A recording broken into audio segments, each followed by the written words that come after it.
Shalom Bapak-bapak, Ibu-ibu, saudara-saudara sekalian. Kita ketemu lagi di Renungan Pagi Embun Surgawi. Hari ini saya ambil judul Jangan Remehkan Yang Kecil. Jangan remehkan yang kecil. Sebelum membaca Alkitab dan merenungkan, mari kita minta pimpinan Roh Kudus. Kita berdoa. Terpujilah nama Tuhan Allah yang Maha Kasih, yang Maha Baik. Ya, kasih dan kuasa-Mu yang tidak berubah dulu, sekarang, sampai selama-lamanya, yang akan memimpin hamba-Mu dan Bapak-bapak, Ibu-ibu, saudara sekalian yang diberi anugerah kesempatan untuk mendengar firman ini. Kiranya Tuhan memberkati, siap untuk mendengar dan juga siap untuk melakukan dengan pertolongan Roh Kudus. Dalam nama Yesus kami berdoa. Amin. Matius 25 ayat 21. Maka kata tuannya itu kepadanya, baik sekali perbuatanmu itu, hai hambaku yang baik dan setia. Engkau telah setia dalam perkara kecil, aku akan memberikan kepadamu tanggung jawab dalam perkara yang besar. Masuklah dan turutlah dalam kebahagiaan Tuhanmu. Demikianlah firman Tuhan, bahwa kita jangan meremehkan yang kecil. Kalau kita setia dari yang kecil, maka Tuhan menjanjikan perkara yang besar. Janji ini kita harus pegang, karena janji firman itu adalah setia, murni, pasti, abadi, teruji dan terpenuhi serta digenapi. Jadi kita pegang ayat-ayat ini, janji ini, dan kita perlu setia dari yang kecil. Kita ingat akan Daud diremehkan oleh Goliat yang begitu besar, sehingga Daud merasa itu kecil. Tetapi ternyata yang kecil itu kalau bersandar kepada Tuhan menjadi besar kuasanya menghadapinya, sehingga Goliat yang besar dapat dikalahkan.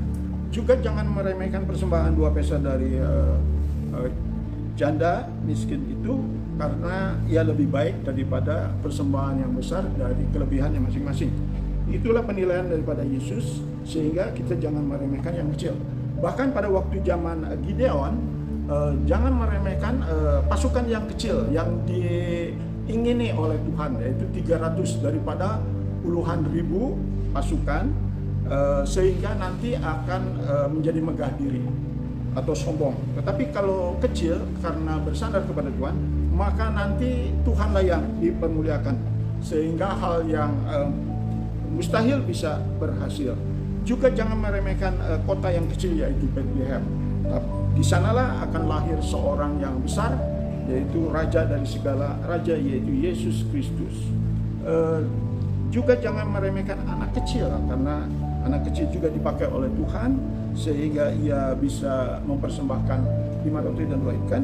Dan juga sikap-sikap anak kecil juga dihargai oleh Yesus. Kalau ingin menjadi besar di surga, maka kita harus seperti anak kecil itu. Demikian juga hati-hati dengan lidah yang kecil, karena sangat berbahaya.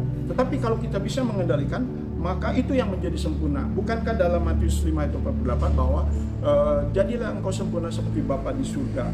Itu bisa terjadi karena Tuhan yang menyuruh. Karena ada perlengkapan senjata, ada pertolongan dari Roh Kudus, akan mencapai dari yang kecil bisa menjadi yang besar.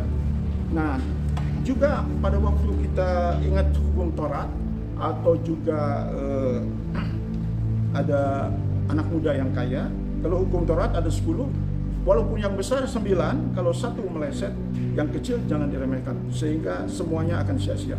Demikian juga anak muda yang kaya sudah melakukan 9, satu gagal, maka juga sia-sia atau 0, karena ia cinta akan uang. Nah, itulah yang saya bisa sampaikan. Marilah kita jangan meremehkan hal yang kecil, supaya kita bisa menikmati yang besar. Inilah lagu yang dapat mengingatkan kita.